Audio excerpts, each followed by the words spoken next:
Welcome to the Kronos Onboarding tutorial video.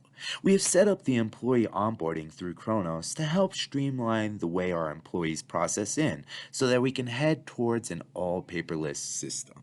We hope this will be an easy process for you. Let's begin. We will start by logging in with your employee number as your username. In this demo, I'll be using my test employee, George. When I log into my account, you can see that it prompts me to my dashboard. And this page is fully customizable, allowing you to keep your most important information right on your home page. But for today's lesson, we will start with my to-do items. You can find this on the top right-hand corner where your bell is located. And this is where all your important information and notifications will sit and will be the easiest way to start the onboarding process. Let's dive in. Now, when I initially click my bell item or my to-do item list, it'll take me to all the checklist items that need to be completed before I process in.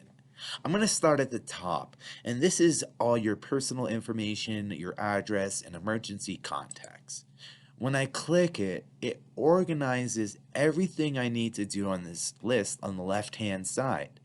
I'm going to start out with personal information by clicking Personal Data Rehire. Once I click that, it'll input any information the system may already have. And this is where I can change my address, cell phone, email, emergency contacts, or even my primary or secondary language. Once all the most current information is inputted, you can hit Submit on the bottom right, or you can scroll all the way up and the top right, there's another Submit button. And they both initiate the same request. I'm going to click here, Submit again. Hooray! Request submitted successfully. Once that's completed, the form will actually be grayed out and you're unable to make any changes from here. Once you're done, you want to click that back left arrow, this blue arrow here. I'm going to click that, and as you can see here that my personal information has been checkmarked, meaning it has been completed. Now we move on to the next step, My Form I-9s. I want to clarify that even though you will complete your I-9 here, you will still be required to bring in your documents. Make sure they are original, not printed, to be verified by HR 4th floor main lodge. You can either bring one document from list A or two different documents, one from list B and one from list C. Let me show you how to complete this step here. I'm going to go ahead and click View Your I-9 Forms. Then it's going to show a list of I-9 forms you previously completed. You can view them, but every year you have to submit a new I-9. So I'm going to go up to the top right of my screen, click Add New I-9, Create I-9, and it'll bring me to the page here. It'll automatically input any data it may have gotten previously. You want to make sure it's accurate. Click which circle is right for you. I'm going to click Citizen of US. Going to click I did not use a preparer or translator here. And any blank box you have, you want to put NA like I have here in the middle initial. So I'm going to go ahead and put NA here and NA in my telephone number just for testing purposes. You obviously want to put your actual telephone number. I'm going to show you what happens when I submit with a blank spot in apartment number, even though that I might live in a house. So I'm going to go ahead and submit, and you can see the system will not accept it without that NA there. So I'm just going to input that information, submit my I-9, and then I'm going to do my electronic signature by adding in my password here and then clicking I agree. As you can see here, it's been successfully saved and submitted. I'm going to hit the back arrow, this blue one here. If I want to review any of the I-9s, but I'm just going to go back again. And then I want to make sure that I hit mark as complete. Otherwise, it will still say that I still need to submit my I-9. So I'm just going to click that here, hit OK. And as you can see, hooray, checklist item, my form I-9 is completed.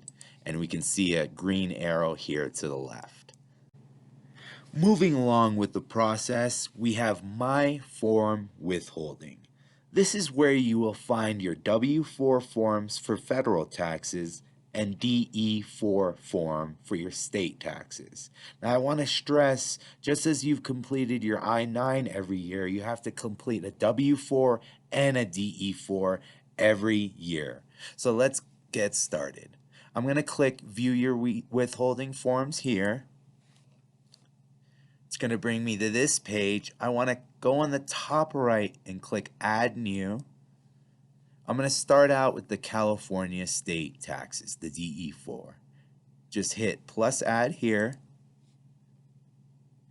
And I want to make sure that you know you don't have to fill every single box like the I-9 form with the NA. You can just put in what data is pertinent to you.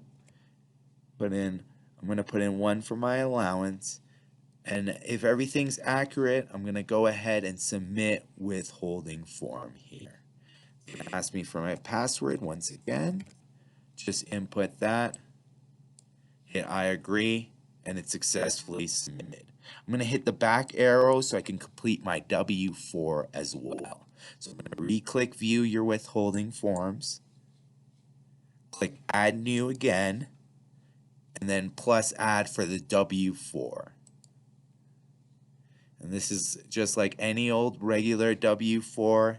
I'm going to put signal, I'm going to put one for my allowances, and then I'm going to submit withholding form here. Put in my password, hit I agree, and then hit the back arrow again. And if you think you completed everything on both forms, you can go ahead and click the mark as complete like previous, and you're on to the next step. You can see here the system has accepted that, and I'm able to move on. After you completed your W-4 and your DE-4 forms, your CA Notice to Employee form will be next. You can start by clicking here, CA Notice to Employee 8.2018. It'll bring up a 2-page form that you can read and review.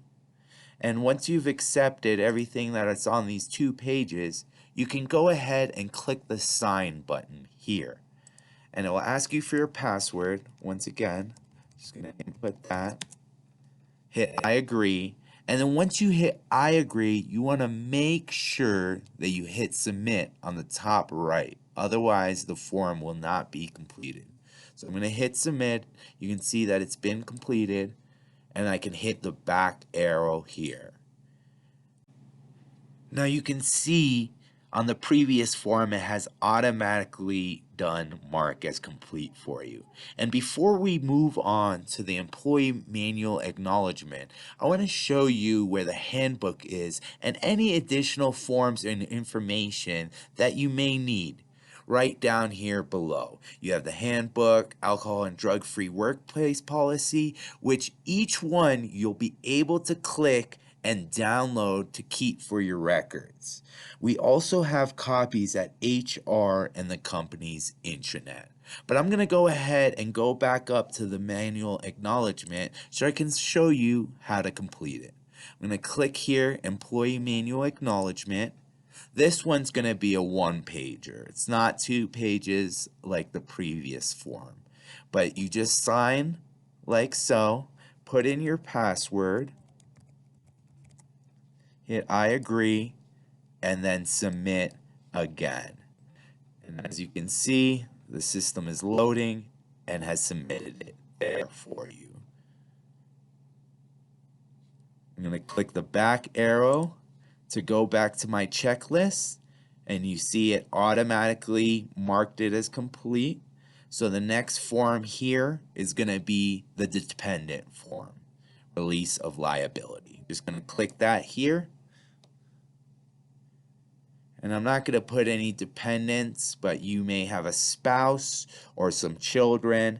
And if you didn't bring the proper documentation previously, we do need a proof of dependence. An example would be a birth certificate or a marriage license. I'm just going to jump to the second page so I can show you how to get this done. Just click sign here, put in your password, hit I agree, and then submit, and you should be good to go from here. Click the back arrow, and you can see the system has accepted it and moving you right along the process. You can see here that we have two more forms on the employee onboarding forms, direct deposit, and the additional information and policies down below that I showed you earlier. But I'm just going to jump right in to computer and internet use policy here. Click that.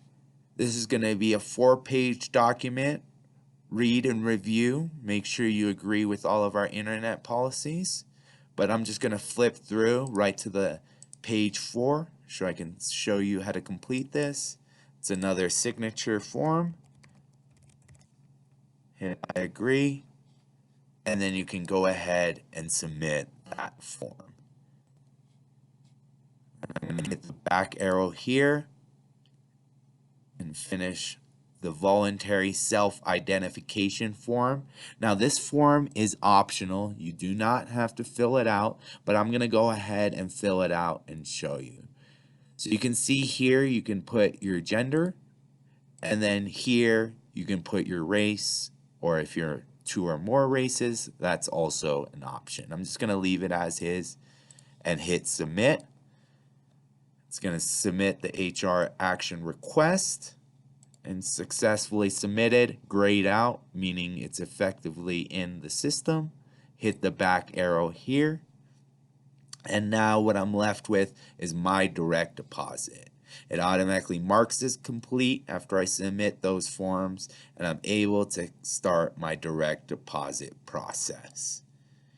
You can also use last year's direct deposit if it's the same information, but I'm going to go ahead and show you what it looks like when you want to add new banking information.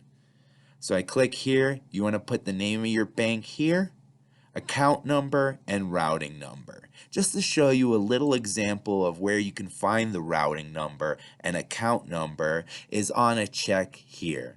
This is an example. But moving along, I'm not going to save any direct deposit information here. I'm just going to cancel, hit back, and then mark as complete. This is also a way to do it if you don't have any direct deposit information that you want to enter. So you can just go ahead and click mark as complete. And for the last bit of part of onboarding is going to be all the documents that I mentioned earlier.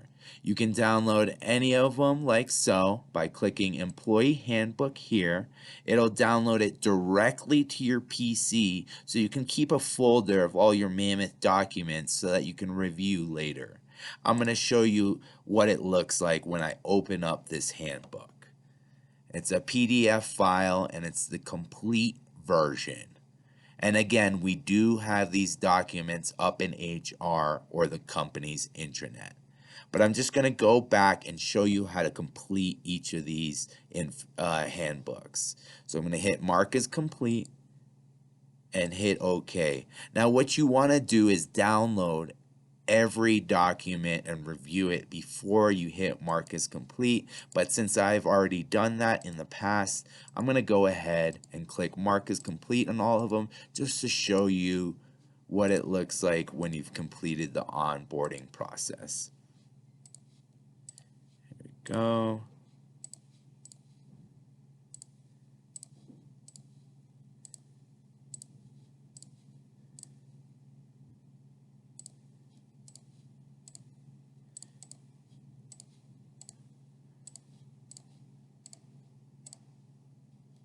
And that was the last form. You can go back and review, make sure that each one has a green check mark next to it. And if it does, it'll actually say 100% on the top left, complete 21 out of 21 items. And now you've completed that process. To confirm that you completed everything on your My To Do items list, it should say 0 here at the bell and no results returned. Thank you for following along with me, and hopefully this demo was informative and easy enough to enable you to complete the online process as we try to move to a completely paperless system and keeping our environmental waste to a minimum. Have a wonderful day, and we are excited to have you back on the mountain.